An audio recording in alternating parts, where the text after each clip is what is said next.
Welcome viewers. Today we will talk about DNA.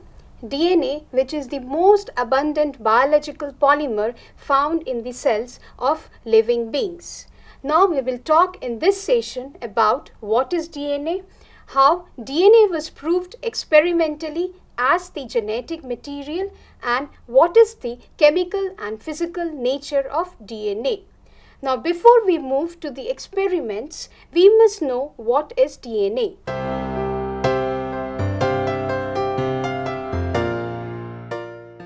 DNA stands for deoxyribonucleic acid, and it is one of the most important nucleic acid which is required for the growth and development of all living organisms. The DNA serves as the most important genetic material. Now, there is another important factor which helps DNA to serve as the genetic material, that is stability. Ma'am, why DNA molecules are more stable than RNA molecules? DNA is more stable than RNA because of its chemical structure.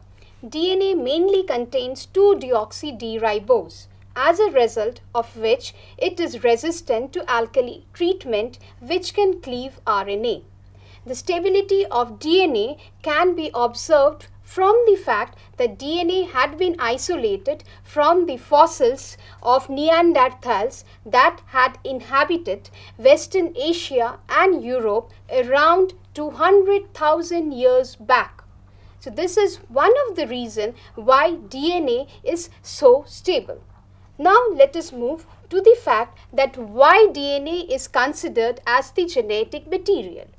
For any molecule to be considered as the genetic material, it must satisfy three criteria. First, it must be able to encode all complex information. Second, it must be able to replicate faithfully. And the third important point is, it must be capable of change. Now, all of these three criteria are satisfied by DNA, which was later experimentally proved to be the genetic material.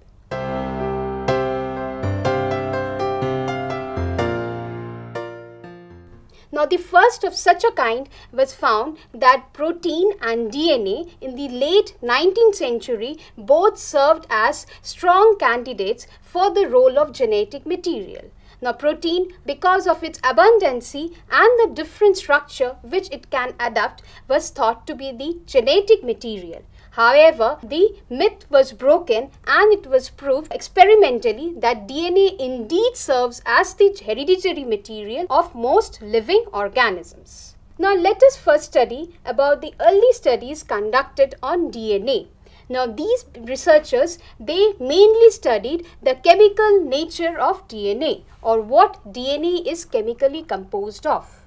The first of such a kind was studied by Johann Friedrich Miescher in the year 1868.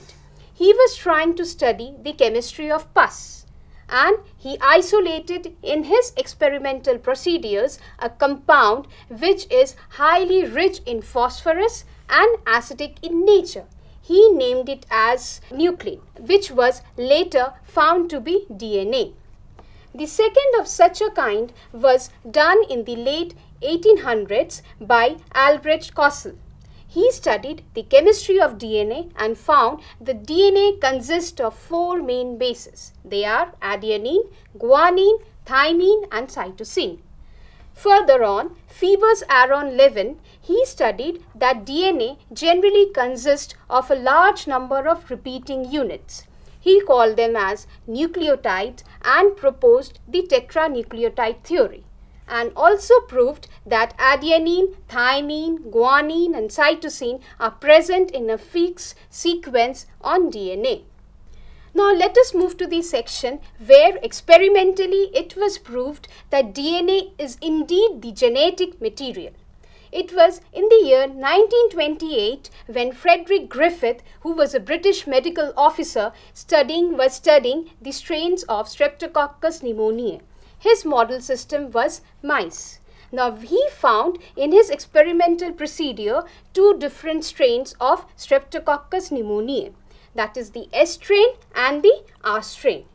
Now he found that the S strain and the R strain, it produces the smooth colonies and rough colonies. Accordingly, he named it as S and R. Now it was again he found that S strain is virulent in nature while R strain is avirulent, which means S strain kills mice whereas R strain is not able to kill the mice. In his study, he found further that the S strain or the R strain can be further divided into types like type 1, type 2, type 3. And when he developed mutation, he always found that R strain can be converted into a S strain and S strain into an R strain, but they are type specific. Now his experiment can be divided into 4 important observations. The first experiment he carried was he injected the type 3S bacteria into a living mouse. After several days of incubation, he found that the injected mouse was dead. When he isolated the blood and studied the serum of the dead mouse, he was able to isolate and grow type 3S bacteria in agar, or rather in culture medium. The second experiment, he used type 2R bacteria injected into mouse and he found that the mouse lived. However, he was not able to isolate any bacteria from the blood of the mouse because the immune cells of the mouse had engulfed this bacteria. Before he moved to the third experiment, he knew that heat killing kills bacteria and the bacteria loses their virulence property. So when he used heat injected type 3S bacteria and injected them into mouse, he found that the mouse survived and he was not able to isolate any bacterial colonies on culture medium.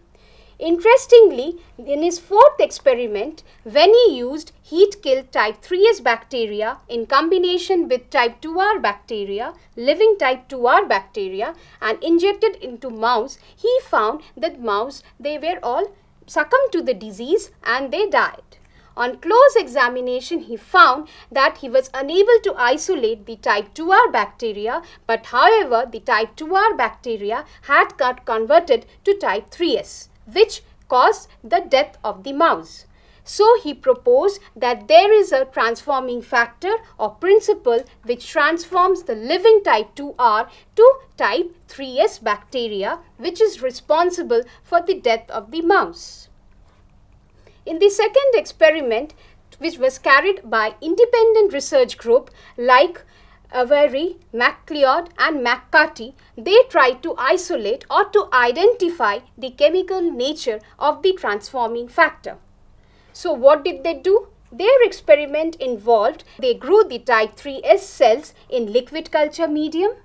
Then they centrifuged it to isolate or to sediment down the type 3S bacteria, heat killed it and homogenized. After homogenization, they collected the filtrate, made it pure. How they made it pure? By removing the contaminants like carbohydrates, lipids and proteins. And then in 3 independent experiments, they treated the filtrate with deoxyribonuclease, with ribonuclease and with protease. After treatment with the 3 different kind of enzymes, they used the living type 2R's bacteria in order the transformation would begin. So what did they found? They found that when the filtrate was treated with deoxyribonuclease, there were no colonies or the transformation did not take place. However, in the case of ribonuclease and protease treatment, transformation took place, that is the type 2R bacteria got converted to type 3S, but only in the case of deoxyribonuclease, they were unable to do so. They published their results in 1944 in a journal and they proved that the transforming factor, so-called transforming factor in Griffith's experiment was nothing apart from DNA. Now let us move to the third experiment which was conducted on bacteriophages. This experiment was studied or done by Alfred Hershey and Martha Chase in the year of 1952. And they provided strong evidence that it is the DNA which indeed serves as the genetic material and not the protein even in bacteriophages.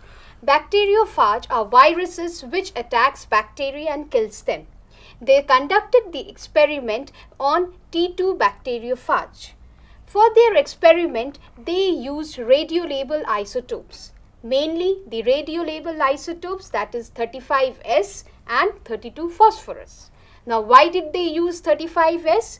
Because sulfur is exclusively present in protein, which will help them to differentially radiolabel only the protein and not the DNA. Whereas 32 phosphorus was used for the radiolabeling of DNA and not the protein. So what did they do? They used the normal T2 bacteriophages, grew them in E. coli containing culture medium. Now they used two different experiments. In one experiment, they used bacteriophage T2 and allow it to infect E. coli cell growing in a culture medium containing 35S. As a result of which, the progeny phages will be radiolabeled in their protein codes only with 35S. And then they again allowed the radiolabeled phages to grow in unlabeled E. coli medium. On the other hand, they did another experiment in which they used the bacteriophage T2 and grew them in or allowed them to infect E. coli growing in a culture medium containing 32 phosphorus. So, the progeny phages are again radiolabeled with only 32P and allow it to infect the unlabeled E. coli.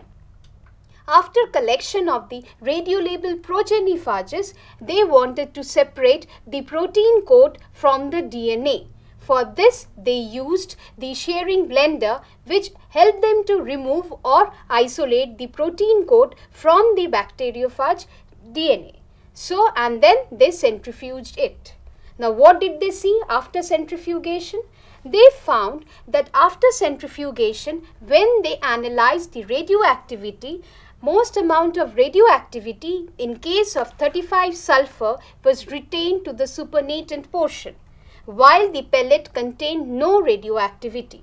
On further analysis of the progeny phages, they found that the progeny phages were unlabeled. Hence, the protein code remains outside the bacterial cell and is not able to enter the E. coli. On the other hand, when they analyzed the supernatant or the centrifuge portion from the 32 phosphorus experiment, they found that most of the radioactivity takes place or is retained in the pellet portion, and the supernatant contains no radioactivity. On further examination or analysis of the progeny phages, they found that the radioactivity is present in the progeny phages, which suggested that it is the DNA and not the protein which enters the bacterial cell. Since the progeny phages are produced inside the bacterial cell, so the DNA must be serving as the genetic material, because it is entering the bacterial cell and not the protein phage coat. So, in this way, they were able to isolate, or they were able to show the significance of DNA as genetic material even in bacteriophages. After experimental evidence of DNA as the genetic material, let us now move to the physical structure of DNA.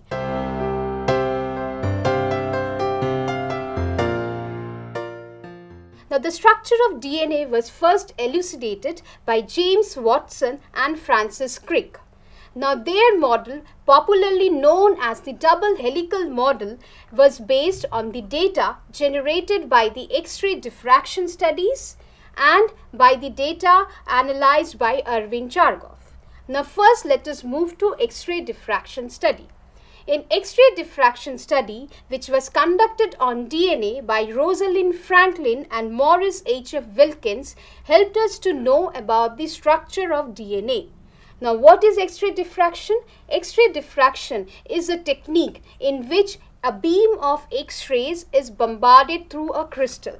Now, why is this crystal made? The crystals is the substance whose structure we want to study. So, the substance or the chemical is first crystallized and then a beam of X-rays are passed through it. Now, wherever there are atoms in the crystals, the X-ray will get diffracted from it and it will produce a spot on the photographic plate. By studying the diffraction spots, we can know about the structure of the molecule. As shown in this diagram, we can see that this is the X-ray diffraction pattern of a DNA molecule. So this X-ray diffraction pattern was analyzed by Rosalind Franklin, and she came to the conclusion that DNA is a highly ordered structure and it is a double helical model with two distinctive regularities of 0.34 and 3.4 nanometer along the axis of the molecule.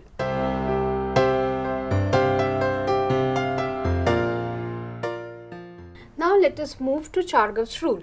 Chargaff rules was first postulated, or it is postulated, by Erwin Chargaff. He was a biochemist by profession and he analyzed the base composition of DNA from a wide variety of sources, and he found that the total amount of adenine is always equal to total amount of thymine. The total amount of guanine is always equal to total amount of cytosine. The ratio of A by T is always equal to 1 and the ratio of G by C is always equal to 1, although the percentage of GC may vary from species to species. The total amount of purines is always equal to the total amount of pyrimidines. This came to be known as Chargaff's rule, and it helped Watson and Crick to postulate the double helical model. Ma'am, can we apply this Chargaff's rule in other cases apart from double-stranded DNA? No, we cannot apply Chargaff's rules in other cases. Why? Because now we know that adenine pairs with thymine. That's why the total amount of adenine is equal to amount of thymine. But when it becomes single-stranded, there is no base pairing, and hence there will be no, the amount won't be fixed. So it is only applicable in case of double-stranded DNA.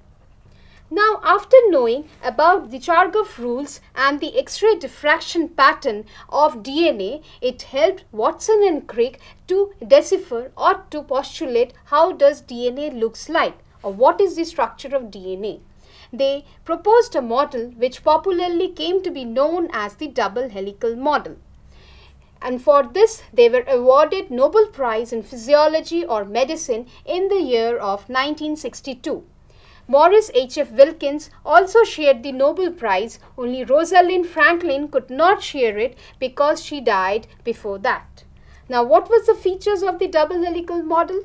The features of the double helical model as proposed by Watson and Crick are: the DNA consists of double helix, that is, they are made up of two polynucleotide strands wound around each other in a right-handed manner. The polynucleotides are antiparallel in nature. The hydrophilic portion of the polynucleotide chain faces outwards, while the hydrophobic bases faces inwards. The two polynucleotides chain are held to each other by means of base pairing, which in turn are held by hydrogen bonds. Now, each base pair are separated from each other by a distance of 0.34 nanometer, and the double helix consists of two grooves of unequal diameter, now known as the major groove and the minor groove. So these were the features of the DNA double helix as proposed by Watson and Crick in the year of 1952, for which they were awarded Nobel Prize later on. Now, after knowing the structure, the physical structure and chemical nature of DNA, let us know how the DNA is made up of, or how the structures are joined to each other to give the physical structure of DNA.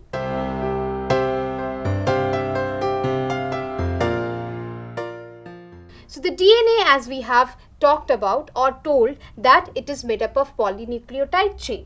So we can say that the DNA double helix is made up of repeating structures called nucleotides, or it is a polymer of nucleotides. Now each nucleotide are joined to each other by means of strong covalent bonds called phosphodiester bond. Each nucleotide in turn can be broken into 3 units. What they are? The first one is a sugar. The second part is a nucleobase or a nitrogen containing base, and the third part is a phosphate group. Now let us move to the sugar part, or the first part, which makes up the nucleotide. The sugar found in DNA is mainly a pentose sugar. Pentose means 5-carbon sugar. Now in this case, the sugar is 2-deoxy-D-ribose, as there is an absence of oxygen atom at the C2' position, as a result of which the DNA is highly stable in nature.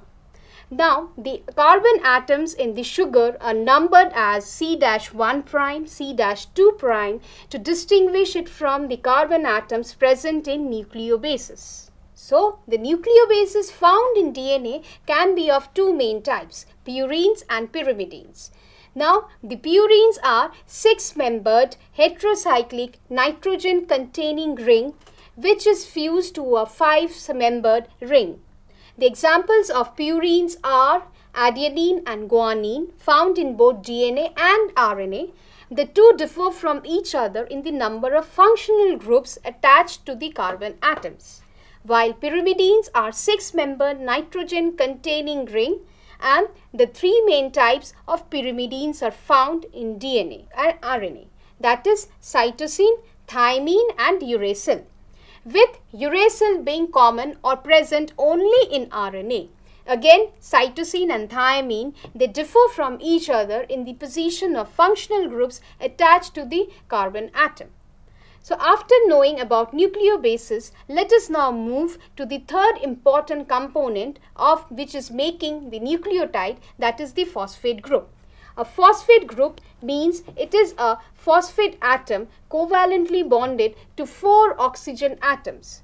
Now, phosphate is important in the sense because of the presence of the phosphate group in the nucleotide, the DNA becomes acidic in nature.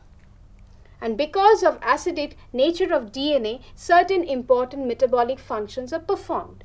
So all these three, that is the nucleotide which is formed by a sugar, by a nitrogen containing base and a phosphate, they make up together the nucleotide, which in turn are joined to other nucleotides by the means of phosphodiester bond, which makes up a single strand of DNA. Similarly, the other strand of DNA is made in this similar fashion.